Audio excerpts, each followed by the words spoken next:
আপনার শুনলে চমকে যাবেন যে যেখানে বসে আছেন। আপনারা গেছেন কিনা জানি না, 10 বছর আগে আমার একটা শরীরে প্রবলেম হয়েছিল। আমি চেন্নাই অ্যাপেলো গিয়েছিলাম। তো যে ডাক্তারবাবুকে আমি দেখাচ্ছিলাম তিনি ছিলেন খ্রিস্টান ডাক্তার।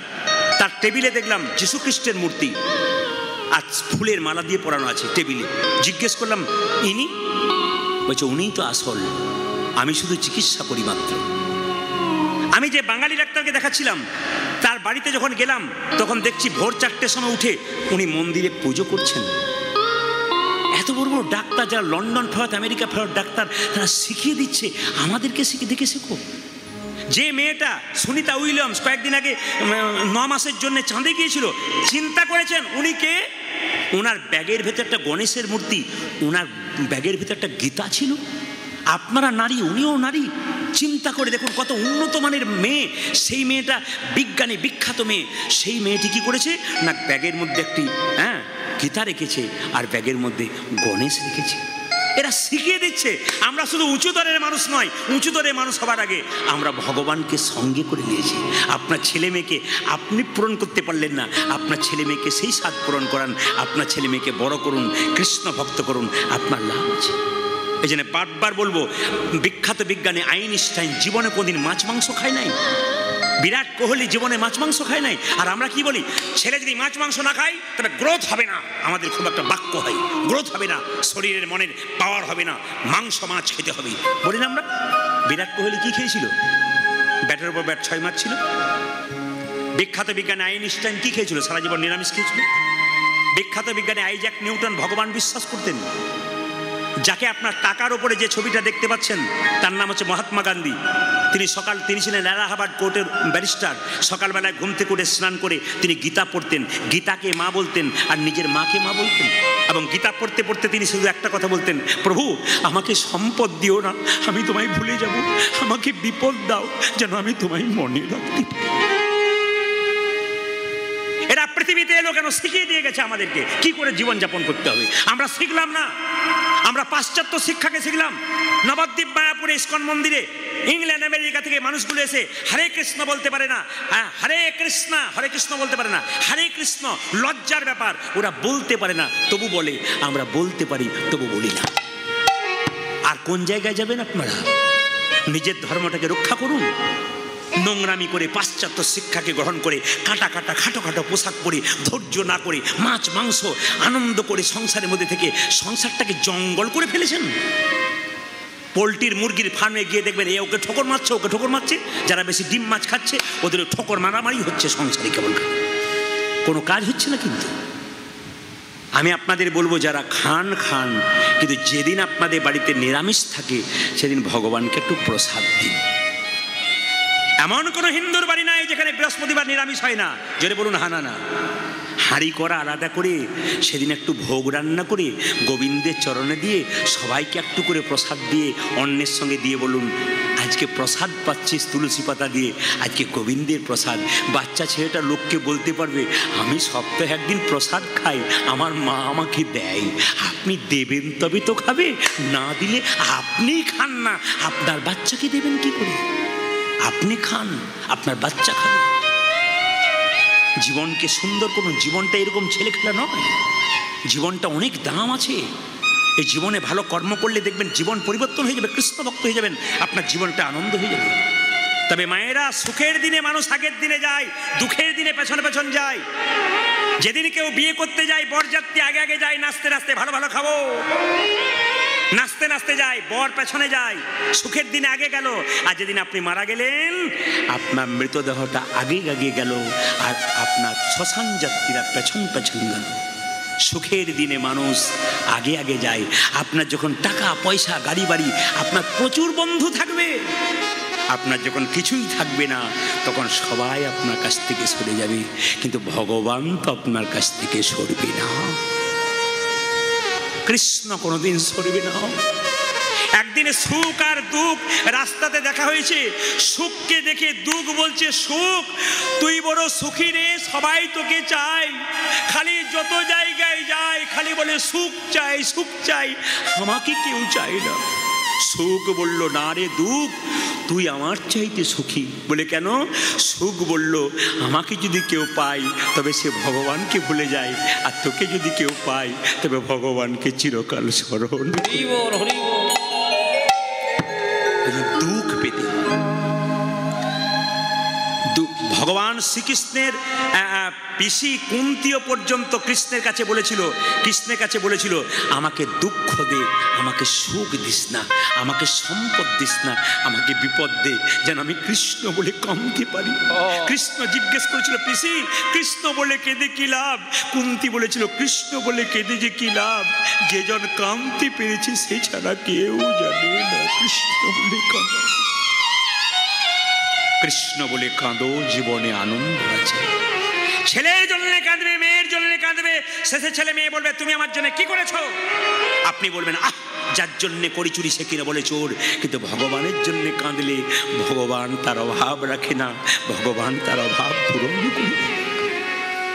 এই জন্য বারবার বলবো, কীর্তন শুনুন, চোখের জলে ভাসুন, দেখুন কত আনন্দ আছে, কত কৃপা আছে। ছোট্ট ছেলের নাম রাখলো দুঃখী মণ্ডল। ওই ছেলেটাকে একদিন তার বাবা মা বলছে, শোন দুঃখী, তোর জন্ম এমনি এমনি হয় নাই, জগন্নাথ মন্দিরে কৃপা করে তোকে পেয়েছি, তো কৃষ্ণচরণ লাভ করা তোর একমাত্র উদ্দেশ্য।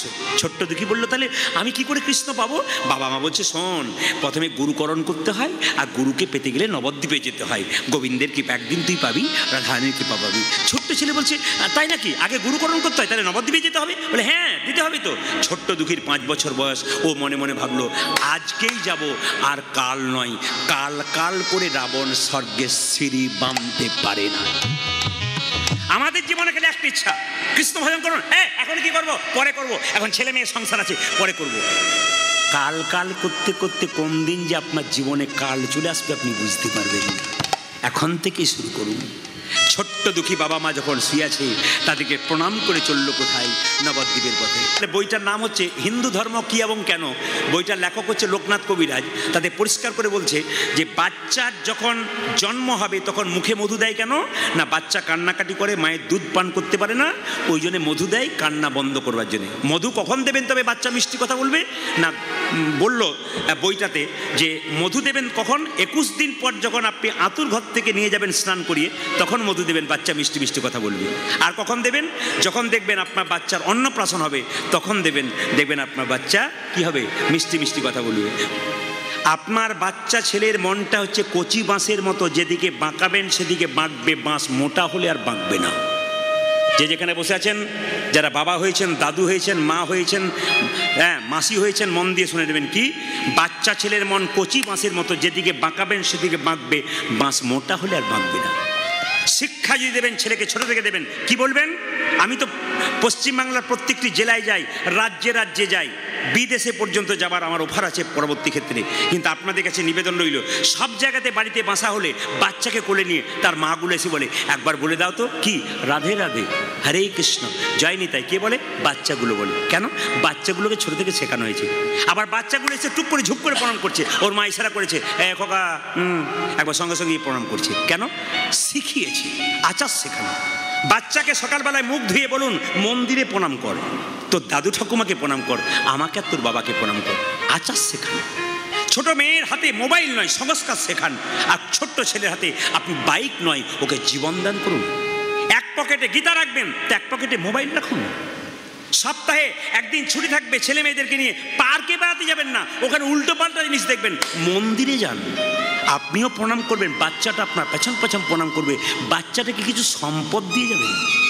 এই জন্য বারবার বলছি, সাধুগুরু বৈষ্ণব রাস্তা দিয়ে পেরিয়ে গেলে বাচ্চাকে প্রণাম করার আগে নিজে প্রণাম করবেন, আর বলবেন এনাকে একটু প্রণাম করো, ওনাদের আশীর্বাদ পেলে কাজ হতে পারে। ইস্কন মন্দিরে শিল প্রভুপাদ যখন ছোট্ট বাচ্চা ছিল, কলকাতার ছেলে, তার বাবা চাকরি করতো, 10টা পর্যন্ত বসে থাকতো দরজাতে, তারপর অফিসে যেত। কোনো সাধুগুরু বৈষ্ণব পেরিয়ে গেলে বলতো, একবার আসুন। আরে কি হয়েছে বলবেন তো? আরে আসুন না। বলে কি হয়েছে? আমার ছেলের মাথায় একটু হাত দিয়ে বলে দিন যেন রাধারানীর কৃপা হয়।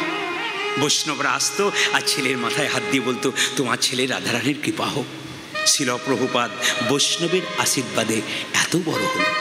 আপনারা যারা মা হয়েছেন তারা কি চান না আমার ছেলে অনেক বড় হোক, অনেক বড় মানুষ হোক, অনেক বড় মহামানব হোক? সব মাইগুলো তো চাই। আপনার প্রণাম করান, মন্দিরে প্রণাম করান, সাধুগুরু বৈষ্ণবকে প্রণাম করান, শেখান এগুলো না শেখালে কি শেখাবেন? গত পরশু যেখানে গাইছিলাম, একজন ভদ্রলোক এসে বললেন, প্রদীপ বাবু আমার ছেলের জন্য চিন্তা নাই। বলে কেন? 1 কোটি টাকা রেখে দিলাম ব্যাংকে, আমি মরে গেলেও চিন্তা নেই, এবার বসে বসে খাবে। বললাম, ছেলের জন্য 1 কোটি টাকা রাখলেন, ছেলেকে তৈরি করলেন কেমন? এইরকম না এইরকম? যদি এরকম তৈরি করেন, আপনার সাধ্য কাজ করাবে, বাড়িতে মন্দির করবে, সাধু সেবা দেবে, ভক্ত সেবা দেবে।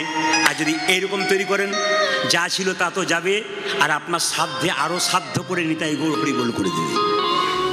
তাই সন্তানগুলোকে ভালো করুন, যেন ভবিষ্যতে কৃষ্ণ ভক্ত হতে পারে, বিবেকবান হতে পারে, ইঞ্জিনিয়ার হোক, ডাক্তার হোক, উচ্চশিক্ষায় শিক্ষিত হোক, অবশ্যই হোক, যেন কৃষ্ণ ভক্ত হতে পারে।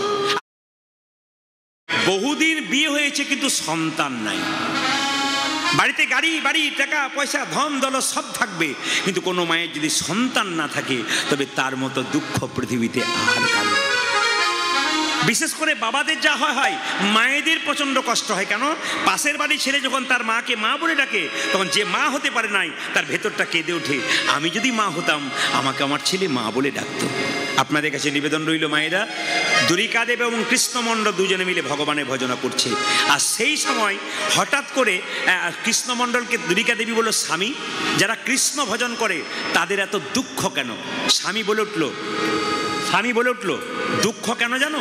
বলে কেন? না, যে পড়াশুনো করে তাকেই পরীক্ষা দিতে হয়, যে পড়াশুনো করে না তাকে পরীক্ষা দিতে হয় না। ভগবান বলেছে, যে করে আমার আস, আমি তারই করে সর্বনাশ, তবে সে যদি না ছাড়ে আমার পাশ, শেষে হই আমি তার দাস। দ্বারিকা দেবী বলল, স্বামী, তুমি এক কাজ করো, আমাদের গ্রামে সবাই জগন্নাথ মন্দিরে যাচ্ছে, তুমি জগন্নাথের কাছে কিছু চেয়ে নাও, আমাদের এত অভাব। স্বামী একটা দামি কথা বললে, এটা মাথায় রাখবেন আপনারা। স্বামী বলল, শোনো দ্বারিকা, আজকে বললে ভালো করলে, অন্যদিন বলবে না।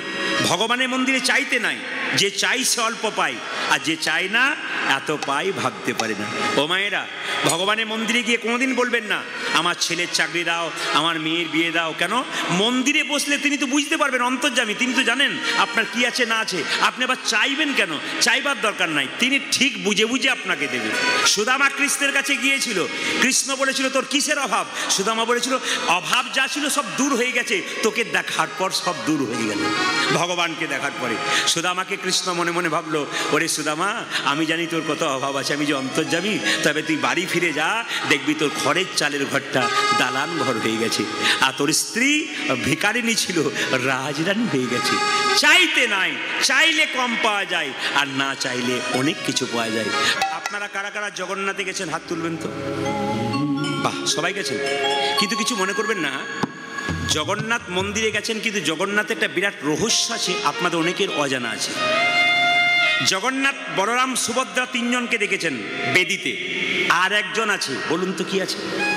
এতদিন সবাই গেলেন, কি আছে? না, জগন্নাথ, বলরাম, সুভদ্রা, তার সঙ্গে একটা সুদর্শন চক্র রাখা আছে। ওই সুদর্শন চক্রটা কি বলছে?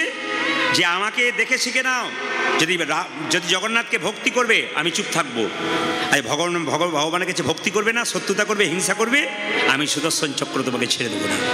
এই হচ্ছে সুদর্শন চক্রের একটা ফল। একটা দামি কথা বলে যায় মায়েরা, যে বেদির উপরে জগন্নাথ দেব থাকেন, সেই বেদিটার নিচে 1,00,000 শালগ্রাম শিলা আছে। আপনাদের কারো জানা ছিল? এতদিন কীর্তন শুনছেন। জগন্নাথ মন্দিরে জগন্নাথ দেব যে বেদিটার ওপরে আছে, ভালো করে লক্ষ্য করবেন, বিরাট উঁচু বেদি, তার মধ্যে 1,00,000 শালগ্রাম শিলা আছে। জগন্নাথ মন্দিরের দিকে তাকাবেন আপনারা, সবাই লক্ষ্য করবেন, যে যেখানে বসে আছেন, জগন্নাথ দেব বসে আছে কি? তিনি বসে আছেন দক্ষিণাকালী যন্ত্রের উপরে। জগন্নাথ দেব যেখানে বসে আছেন না, তার নিচে দক্ষিণাকালী যন্ত্র আছে। আর সুভদ্রা যেখানে বসে আছে, ছিন্নমস্তা কালী যন্ত্র আছে।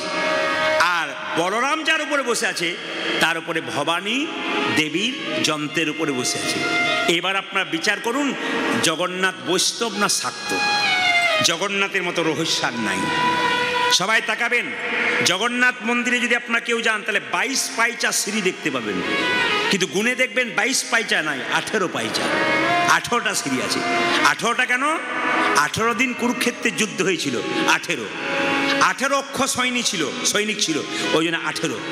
আর 18,000 শ্লোক ছিল ভাগবতে, শ্রীমদ্ ভাগবতে 18,000 শ্লোক, 18। আর কি না 18 পুরাণ, ওই 18টাকে লক্ষ্য করে 18টা শ্রী ওখানে হয়েছে। আচ্ছা দেখবেন আপনারা যে যেখানে বসে আছেন, এই 27শে জ্যৈষ্ঠ দেখবেন জগন্নাথ দেবের স্নান যাত্রা। জোরে বলুন হ্যাঁ না না। এই স্নান যাত্রাতে কি করা হয় মায়েরা, জগন্নাথ দেবকে মন্দির থেকে বেরিয়ে স্নান বেদিতে নিয়ে যাওয়া হয়, জগন্নাথ বলরাম সুভদ্রাকে। এবং দেখবেন জগন্নাথ মন্দিরে কোনোদিন গেলে, জগন্নাথ মন্দিরে উত্তর দিকে একটা কুয়া আছে, কুয়া ইন্দারা, ওইখান থেকে 108 ভরা জল তুলে তারপর জগন্নাথ বলরাম দেবকে সুভদ্রাকে স্নান করানো হয়। আমরা যদি প্রচুর জলে স্নান করি আমাদের ঠান্ডা লাগে না? জগন্নাথ বলরাম সুভদ্রার সর্দি লেগে যায়, জ্বর আসে, মাথা ব্যথা হয়। এই জন্য দেখবেন জগন্নাথ বলরাম সুভদ্রার কপালে সেই কয়েকদিন চন্দন দেওয়া হয়।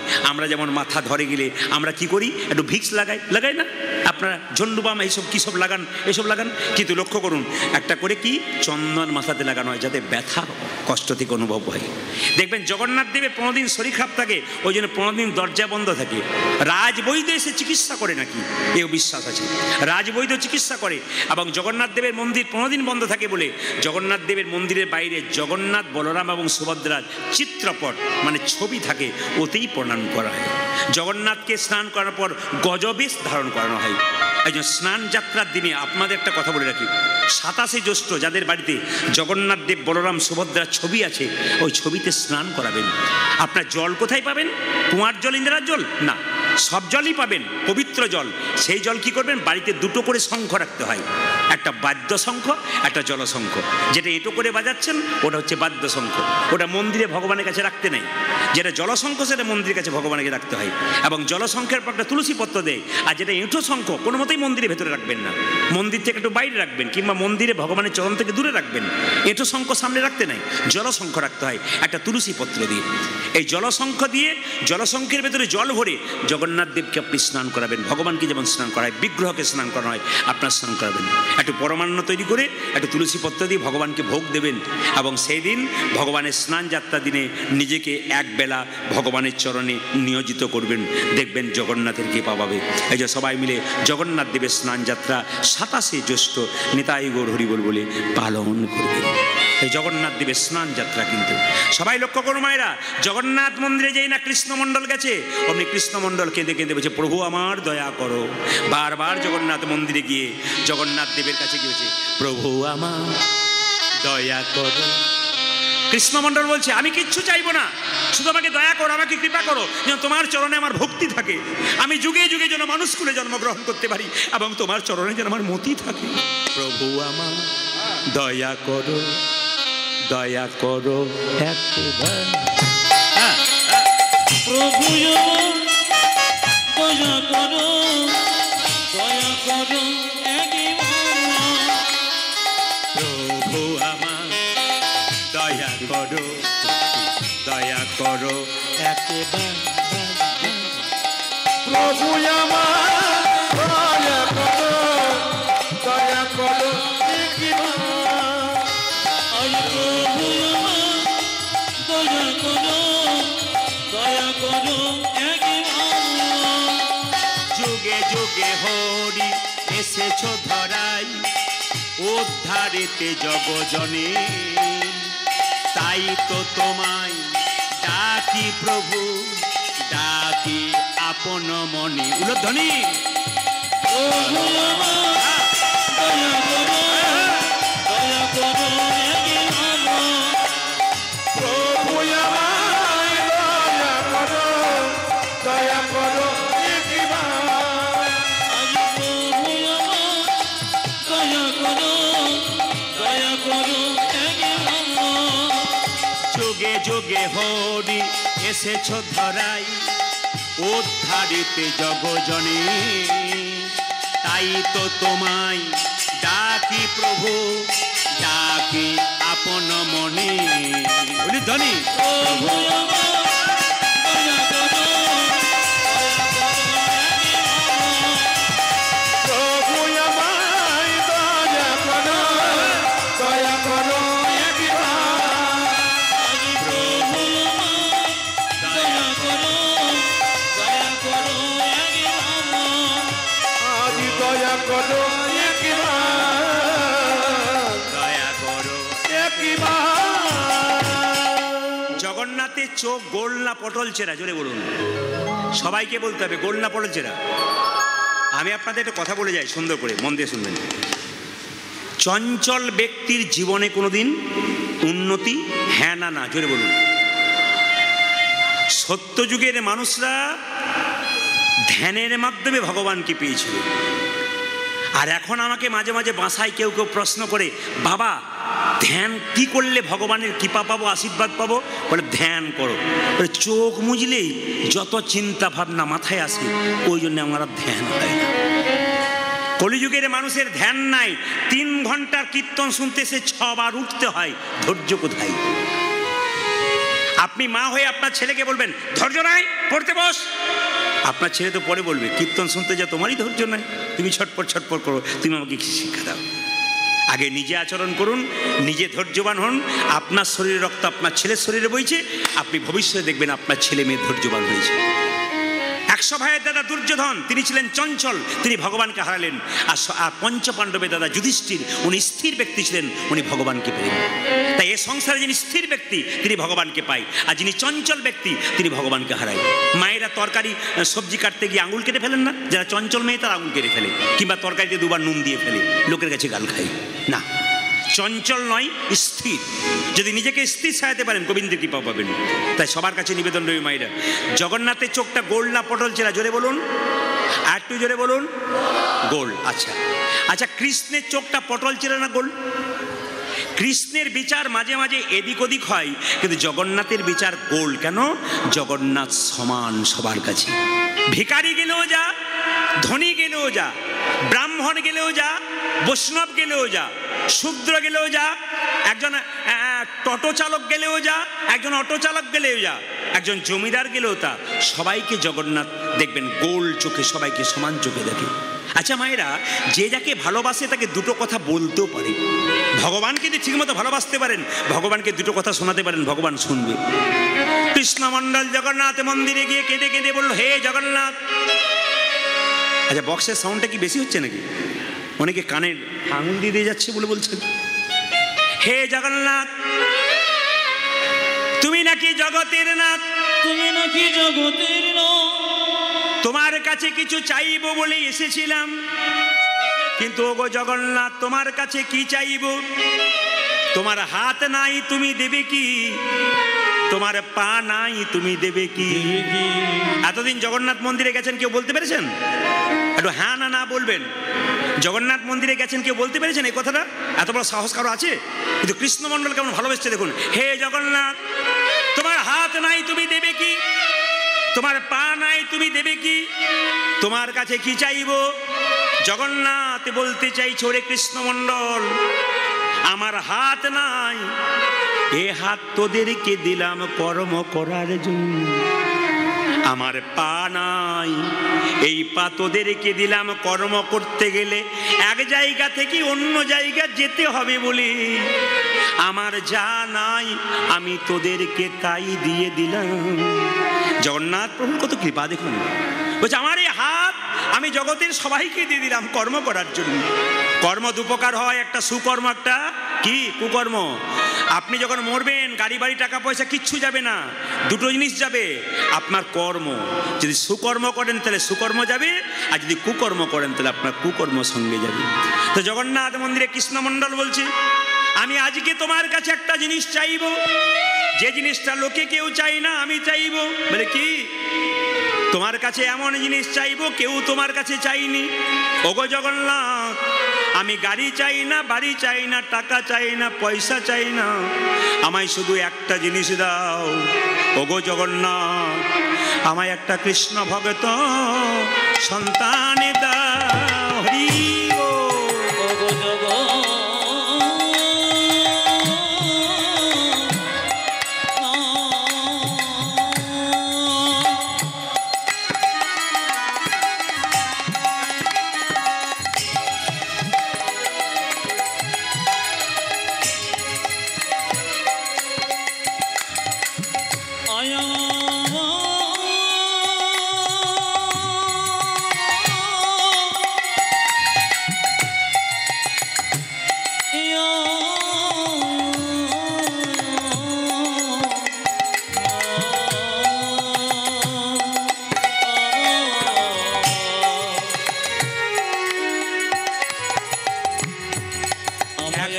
কৃষ্ণ ভক্ত সন্তানের দাও গে এই অভিলাষ আমার মনে, কৃষ্ণ ভক্ত সন্তানের দাও। ও যাদের এই অভিলাষ আমার মনে, যেন প্রাণ ভরে নাম গাইতে পারি, এই অভিলাষী আমার মনে, প্রাণ ভরে নাম গাইতে পারি, এই অভিলাষী আমার মনে, প্রাণ ভরে নাম গাইতে পারি।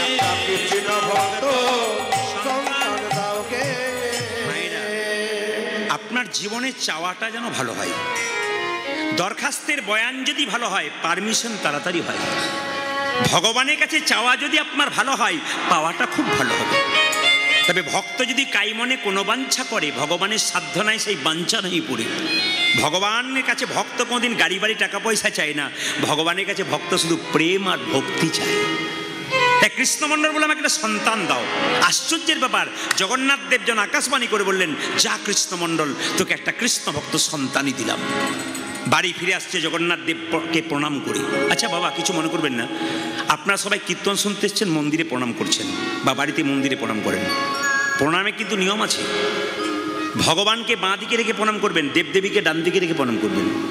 যদি আপনি মন্দিরে রাধাকৃষ্ণ আছে, আপনি সোজা প্রণাম করছেন, আপনার কোনো ফল হলো না, গোটাটাই জিরো ব্যালেন্স, বেকার হবে আপনার। আপনি মা কালী, মা মনসা, মা দুর্গার মন্দিরে প্রণাম করবেন, যে ডান দিকে প্রণাম করেন আপনার লাভ আছে, বাঁ দিকে প্রণাম করে লাভ নেই, সোজা প্রণাম করে লাভ নেই। শিখতে হয় কীর্তন শুনতে এসে, কি আমি কোন দিকে প্রণাম করব। আর সাধুগুরু বৈষ্ণব বাবা মাকে প্রণাম করতে হয় কোন দিকে, সোজা। তবে প্রণামটা কিন্তু এরকম, উনি দাঁড়িয়ে থাকলে আপনার ডান হাতটা যেন ডান পায়ে, বাঁ হাতটা যেন বাঁ পায়ে পড়ে। কিন্তু এরকম করে প্রণাম করলে দেখবেন কি হবে, আপনার ডান হাত তো না বাঁ পায়ে, আপনার বাঁ হাত তো না ডান পায়ে পড়বে।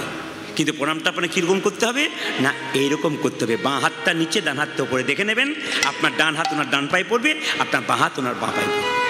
এই জন্য তো কৃষ্ণ পাটা এরকম করে, চরণটা বাঁকা রেখেছে। কৃষ্ণকে জিজ্ঞেস করছো, তুমি পাটা বাঁকা রেখেছো কেন? বলে প্রণাম উল্টো করে দিয়েছো কেন? বলে যেই আসছে সে সোজা করে প্রণাম করছে, উল্টো করে করছে, এই জন্য আগে থেকে আমি উল্টে দিয়ে বসে নিলাম যাতে প্রণামটা সোজা হয়। এই জন্য ভগবান উল্টে দিয়েছে পাটা, কেন? সোজা করে প্রণাম। বাবা শিব বসে আছে, বাবু হই কেন বসে আছে বলুন তো, না প্রণামটা যেন উল্টো না হয়। তাই সবাই লক্ষ্য করুন মায়েরা, আপনারা কিন্তু সাষ্টাঙ্গে প্রণাম করতে পারবেন না, বাবারা করতে পারবেন, আপনারা পঞ্চাঙ্গে প্রণাম করবেন। হাঁটু গেড়ে আপনার মাথা মানে কপাল মাটিতে ঠিকবে, দুটো পা ঠিকবে, আর কি ঠিকবে, দুটো হাত ঠিকবে। এই পঞ্চাঙ্গ কিন্তু মাটিতে ঠিকবে, আপনার প্রণাম হবে। জগন্নাথ মন্দিরে প্রণাম করে যখন কৃষ্ণমণ্ডল বাড়ি যাচ্ছে, গাইতে গাইতে যাচ্ছে, আহ ভগবানের কি লীলা গো, হরে কৃষ্ণ, ভগবানের কি লীলা। জগন্নাথ মন্দিরে ভগবানের কি লীলা গো, দেখো জগন্নাথের কৃপায় আমি সন্তান পাবো। গাইতে গাইতে যাচ্ছে, যশোদারো যশোদারো তুমি বজের রাখা,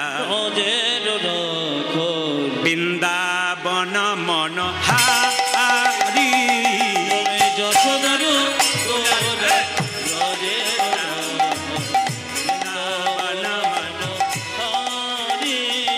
যশোদারি দুলাল বজের রাখাল, বৃন্দাবন মন হারি। ও তুমি যশোদা দোলাল রজে রাখাল, বৃন্দাবন ধন হারে। যশোদার দুলাল বজের রাখাল, বৃন্দাবন মনোহারি। যশোদার বজের বৃন্দাবন মনোহারি।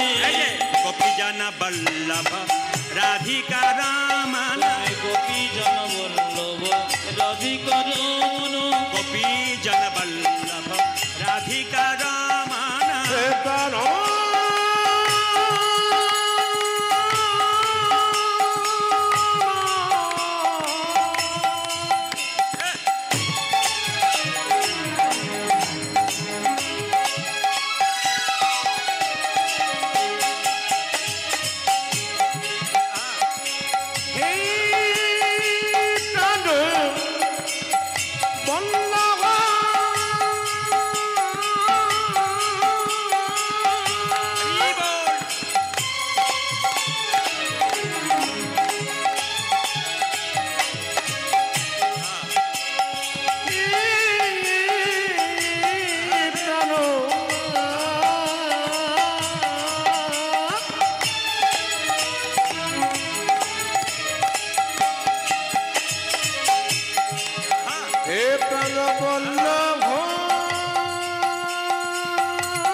গোপীজন বল্লভ রাধিকার মন গোপীজন বল্লভ রাধিকার মন গোপীজন বল্লভ রাধিকার মন চিত্তবিত্ত মনোহরে বৃন্দাবন মনোহরি উর্ধ্বনি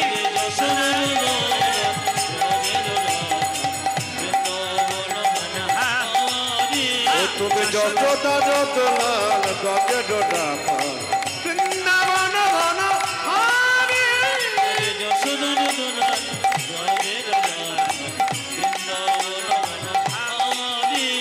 বৃন্দাবন ঘন হরি বৃন্দাবন ঘন হরি দেখা দা দেখা দা দেখা দা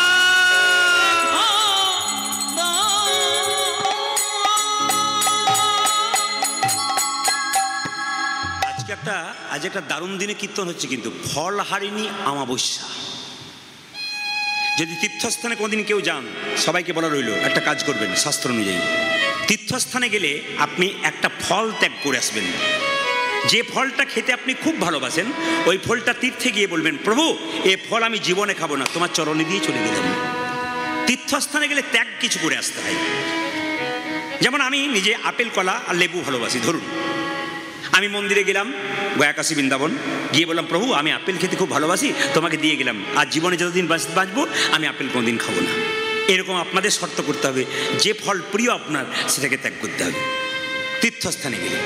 এই কয়েকদিন আগে আমাদের বাড়ির পাশে একটি ছেলে, ও গিয়েছিল গয়াকাশী বৃন্দাবন। আমাকে সে প্রণাম করে বলছে, দাদা আশীর্বাদ করুন। বলে কেন? গিয়েছিলাম। বলে কোথায় গিয়েছিলে? বলছি যে ওই গয়াকাশী বৃন্দাবন গিয়েছিলাম। বাহ, ফল ত্যাগ করেছো? হ্যাঁ, ওই যে আপনার কীর্তন শুনেছিলাম, ফল ত্যাগ করেছি। বলে কি ফল ত্যাগ করেছো? বলছে কামরাঙ্গা। বললাম কামরাঙ্গা? বললাম কেন কামরাঙ্গা ত্যাগ করেছিল? বলছে টক ফল খেতে পারি না, দিয়ে চলে এলাম। বেশ করেছ, আচ্ছা করেছ। মানে এক বললাম আর এক করে বসলো আর কি। আপনারা কীর্তন শুনতে আসবেন, যদি ঠিক মতো বুঝবেন তাহলে ভালো, আর না বুঝলে বাড়িতে গিয়ে উল্টো করে ফেলবেন। খুব ভালো করে শুনবেন মায়েরা। যেই না বাড়িতে গেছে, কই গো ঘরণী, স্ত্রী দুরিকা দেবী, মায়েরা সবাই শুনবেন। তীর্থস্থানে যদি আপনি যেতে না পারেন, সবাই তাকাবেন। আপনার সময় নেই হতে পারে, আপনার টাকা পয়সা নেই হতে পারে, আপনি তীর্থস্থানে যেতে পারলেন না। আপনার বাড়ির পাশে বা পাড়াতে কেউ যদি বয়স্ক মানুষ তীর্থস্থানে গেছে, আপনি গিয়ে তাকে একটু প্রণাম করলেন, একটুখানি ফল আপনি পাবেন। আপনার বান্ধবী গেছে তীর্থস্থানে, তাকে গিয়ে একটু আলিঙ্গন করলেন, আপনি ফল পাবেন। মেয়েকে আলিঙ্গন করলেন, ছেলে যদি হয় ছেলেকে আলিঙ্গন করলেন, বাচ্চা ছেলে যদি যায় একটু কোলে করে আদর করে নেবেন, ব্যাস কিছুটা ফল পাবেন।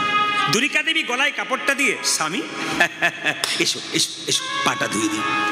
স্বামীর চরণ দুটো ধুয়ে দিল। সবাই তাকান, যে যেখানে বসে আছেন। এই যে মাসি, ও মাসি, কানে কানে যেতে বলছেন নাকি? যখন মৃত্যুর সময় হয় তখন বলবেন, দিদি এসো আমি চললাম, তুমিও যাবে। কেউ যাবে না, যতই ডাকুন কেউ যাবে না। হ্যাঁ, ঠান্ডা মাথায় কীর্তন শুনুন, দেখুন ভালো লাগবে। আচ্ছা বেশ বেশ, হরে কৃষ্ণ। একবার কথা বলবেন না?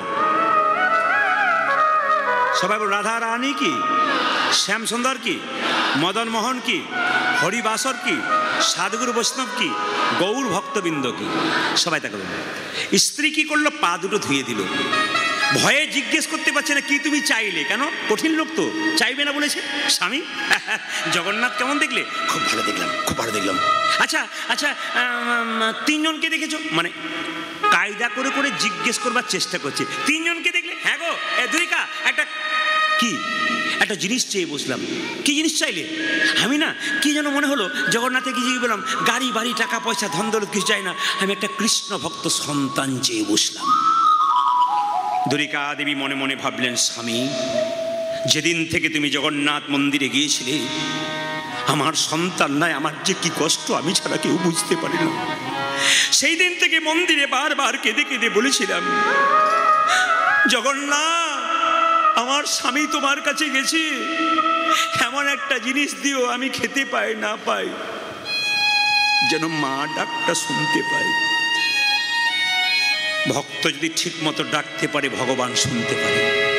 ও মায়েরা, এই যে তাকাবেন, ভক্ত যদি শুনতে পারে ঠিক মতো, আপনার বাচ্চাকে আপনি কীর্তন শোনাবেন, আমি বারবার বলবো, শেষে বুঝতে পারবেন। বাচ্চাকে কীর্তন শোনাবেন, বসতে বলবেন, বাচ্চা একটু চঞ্চল হবে আমি জানি, কিন্তু স্থির করবেন, বসতে বলবেন, দেখবেন কাজে লেগে যাবে। সবাই তাকান আমার দিকে। দুরিকা দেবীকে বললাম একটা সন্তান চেয়ে বসলাম, সন্তান পেয়েছো? হ্যাঁ গো, সন্তান পাবো, আমি পাবো, আমাকে জগন্নাথ দেব আশীর্বাদ করেছে, তোমার গর্ভে সন্তান আসবে। মায়েরা, জগন্নাথের কৃপাতে দুরিকা দেবীর গর্ভে 6 মাস পরে একটি বাচ্চা এলো। আশ্চর্যের ব্যাপার, আপনারা সবাই শুনে রাখবেন, মেয়েদের পেটে বাচ্চা থাকলে ভাগবত বলল 3টে জিনিস করলে আপনি মহাপুরুষের মা হতে পারবেন। কি? তাকাবেন, 3টে জিনিস করলে আপনি মহাপুরুষের মা: সত্য, সোচ, দয়া আর দান। যখন মেয়েদের পেটে বাচ্চা থাকবে, তখন যদি সত্য কথা বলতে পারেন আপনি সব সময়, আপনি মহাপুরুষের মা হবেন, ভাগবত বলল। যদি পবিত্রতা বজায় রাখতে পারেন, নিজেকে পরিচ্ছন্নতা, মনকে পরিষ্কার রাখতে পারেন, দেখবেন আপনি মহাপুরুষের মা হতে পারবেন। আর কি? গরিবকে দান ধ্যান করতে পারলে, বৈষ্ণবকে সেবা দিতে পারলে, আপনি দেখবেন মহাপুরুষের মা হতে পারবেন। এতেই পূর্বে যারা মহাপুরুষের মা হয়েছেন, তারা ত্যাগ স্বীকার করেছে বলে ভালো ভালো মা হয়েছে। এমনি বাচ্চা জন্ম দিলে মা হওয়া যায় না, মা হতে গেলে কর্তব্য পালন করতে হয়। বাঘিনী তার বাচ্চাকে সাঁতার শেখায়, আগে কি বাচ্চাগুলো জলে নামে? আগে বাঘিনী নেমে যায়, পেছন পেছন বাচ্চাগুলো ভাবে আমার মা নেমেছে, আর দরকার কি আমরাও নামবো। ভক্তির পথে আপনি নামবেন, তবে তো আপনার বাচ্চা নামবে। আপনি নামবেন না, আপনার বাচ্চা কোনো মতে নামবে না। আপনি কীর্তন শুনবেন, হরিনাম শুনবেন, একদিন দেখবেন আপনার সন্তানও বসে বসে কীর্তন শুনছে। আপনি সেদিন ভাববেন আমার ছেলে কুপথে যায় নাই, অন্য পথে যায় নাই, একটা ভালো জায়গায় বসতে শিখেছে। ওই জন্য প্রতিটি বাবা মাকে বলবো, যারা কম বয়সের আছেন, ছেলে মেয়েদেরকে অন্তত হাতে ধরে এখানে বসান। কেন? যতক্ষণ শুনবে পবিত্র কথা, ততক্ষণ তার হৃদয় মন পবিত্র হয়ে যাবে। সবাই লক্ষ্য করুন মায়েরা, গর্ভে বাচ্চা থাকাকালীন অনুকূল ঠাকুর বললেন যে মেয়েদের পেটে বাচ্চা থাকলে শ্রীমদ্ ভাগবত গীতা পড়বেন, মন্দিরে প্রণাম করবেন, ভগবানের কাছে বলবেন ছেলে হোক আর মেয়ে হোক যেন কৃষ্ণ ভক্ত হয়। আর কি করবেন মায়েরা? তুলসী গাছে জল দেবেন, পরিক্রমা করবেন যদি পেটে বাচ্চা থাকে। আর কি? মহাপুরুষের ছবিতে প্রণাম করবেন, কারণ মনোবিজ্ঞানীরা বলছেন যদি কোনো মেয়ে গর্ভে বাচ্চা থাকাকালীন মহাপুরুষকে প্রণাম করে, ঈশ্বরচন্দ্র বিদ্যাসাগর, রবীন্দ্রনাথ ঠাকুর, এদেরকে যে বিবেকানন্দ প্রণাম করতে পারে, তাহলে কি হবে? মহাপুরুষের ভাব তার সন্তানের মধ্যে কিছুটা বর্তাবে। কিছু কাজ করতে হয়, এমনি বাচ্চা চলে এলে হবে না। গরু ছাগলে ভেড়ার বাচ্চা আসে, ওরকম বাচ্চা এলে হবে না। বাচ্চা আসতে গেলে মাকে অনেক যত্নবান হতে হয়, বাবাকে অনেক যত্নবান। এমনি ভালো সন্তানের মা পাওয়া হয় যায় না। মাটি খাঁটি না হলে বীজ ভালো হবে না, গাছ ভালো হবে না। আপনি মাটি ভালো হবে, বাবাটি ভালো হবে, সন্তান অবশ্যই ভালো হবে। মায়েরা সবাই লক্ষ্য করুন, 10 মাস 10 দিন পরে সন্তানটি জন্ম নিল। পদকর্তা বর্ণনা করলো, দেখুন, ধারেন দাতে জন্মিল দুঃখী মণ্ডল কালী, ধারেন দাতে উলধ্বনি, ধারেন দাতে জন্মিল দুঃখী মণ্ডল।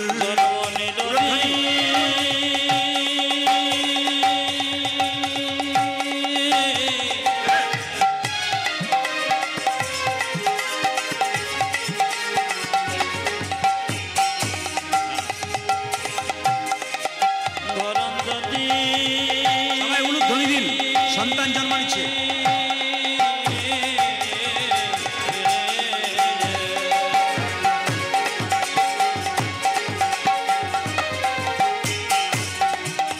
দুঃখী মণ্ডল জন্ম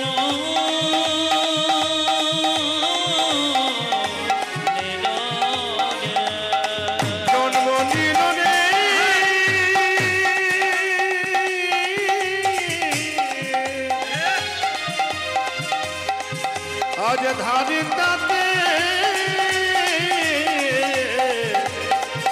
জন্ম নিল রে, আজ দুঃখে মন্ড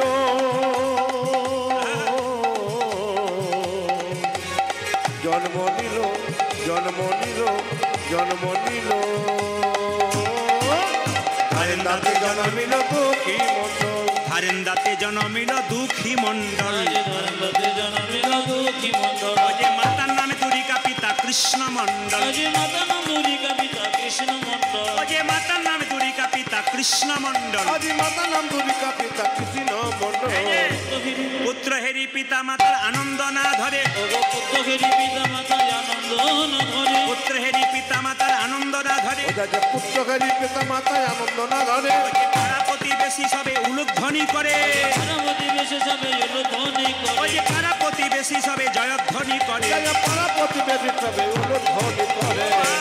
আনন্দ ধরে না, আনন্দ ধরে না, আনন্দ ধরে না, আনন্দ ধরে না, পাড়া প্রতিবেশীর মনে আনন্দ ধরে না, পার্বতী বেশে মনে আনন্দ ধরে না, পাড়া প্রতিবেশীর মনে পুত্র বদন হেরে, পার্বতী বেশে আরে পুত্র বদন হেরে, আরে পুত্র বদন হেরে, পুত্র বদন হেরে, পার্বতী বেশে পুত্র বদন হেরে আনন্দ ধরে না। পার্বতী বেশে সবে জয় ধ্বনি করে। ওজা পাড়া প্রতিবেশী মনে জয়ধ্বনি করে। আচ্ছা আচ্ছা, আপনারা বাচ্চা জন্ম নিলে মুখে কি দিন? নিম পাতা, নিম পাতা। আমি যে না নিম পাতা বলেছি, আপনারা হ্যাঁ বলে ভুললেন যে? হ্যাঁ হ্যাঁ না না, দু চারজন এমনি এমনি করে নিম পাতা, হ্যাঁ। মানে আপনি কি ভুল বলবেন? আচ্ছা, বাচ্চা জন্ম নিলে মুখে মধু দেন, তাই তো? আচ্ছা বলুন তো, মধু দিলে আমাদের বিশ্বাস যে মিষ্টি মিষ্টি কথা বলবে, ছেলে বড় হলে মিষ্টি কথা বলে? বাবারে মায়েরা কি দুঃখ করবে যে বাবা ঘর গেলে বুঝবেন কি চলছে আর কি। না না, আপনারা সবাই লক্ষ্য করবেন, ছেলে মায়েরা, তুলসী দাস বলেছেন, যে পদ দিয়ে পুত্র আসে সে পদ দিয়ে মূত্র আসে, যে পদ দিয়ে পুত্র আসে সেই পদ দিয়ে মূত্র আসে। সে পুত্র যে কৃষ্ণ ভক্ত, আর সে মূত্র যে অসুরের মতো আচরণ করে অভক্ত। কিছু মনে করবেন না, পাড়ায় পাড়ায় কীর্তন হয়, গ্রামে গ্রামে কীর্তন হয়, আপনি কীর্তন করাচ্ছেন, আমি কীর্তন করাচ্ছি বিভিন্ন জায়গাতে, কিছু মানুষের দেখবেন খুব কষ্ট হয়, আবার কিছু মানুষের খুব আনন্দ হয়। কিন্তু যারা কীর্তন করায়, অনুষ্ঠান করায়, তারা তো হাতির মতো গো। হাতি যখন দেখবেন রাস্তা দিয়ে পেরিয়ে যায়, অনেকে গণেশজি বলে প্রণাম করে, জোরে বলুন হ্যাঁ না না। হাতি ওর দিকেও তাকায় না, আর কুকুরগুলো দেখবেন পেছনে ঘেউ ঘেউ করে, ওর দিকেও তাকায় না। হাতি বলে আমি ভালোতেও নেই, আমি মন্দতে নেই, আমার রাস্তায় আমি যাব, আমাকে কেউ ঠেকাতে পারবে না। আপনি হাতির মতো হয়ে যান কৃষ্ণ ভক্ত, আপনার রাস্তায় কেউ বাধা দিতে পারবে না, যদি গোবিন্দ আপনার সহায় থেকে যায়। ভগবান যার সহায় আছে, তা আবার চিন্তা কি আছে মায়েরা? ও মায়েরা সবাই মন দিয়ে শুনুন, ছেলের মুখে কি দিল? না আপনার ভাবছে মধু, তো মধু কেন দেওয়া হয়?